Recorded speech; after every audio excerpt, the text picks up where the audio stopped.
అబ్రహాము మొదట అబ్రాము అని పిలువబడేవాడు. అతను మెసొపొటేమియాలోని ఊర్ అనే పట్టణంలో నివసించేవాడు.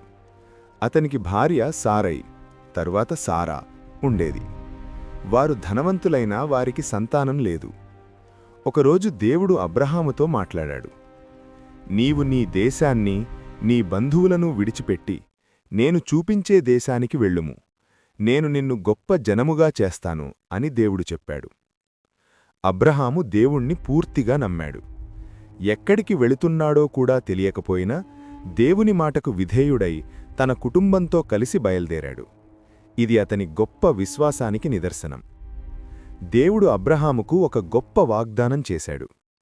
నీ ద్వారా భూమిమీద ఉన్న అన్ని జనములు ఆశీర్వదించబడతాయి. సంవత్సరాలు గడిచాయి.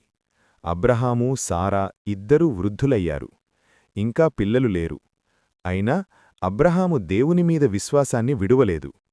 చివరికి దేవుడు అద్భుతం చేశాడు. వృద్ధాప్యంలోనే సారాకు ఒక కుమారుడు పుట్టాడు.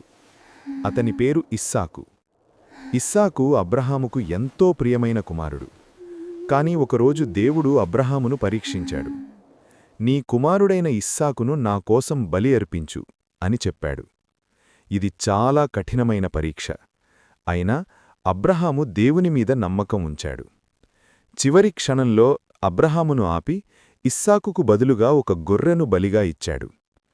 అబ్రహాము యొక్క విధేయత చూసి దేవుడు అతనిని గొప్పగా ఆశీర్వదించాడు.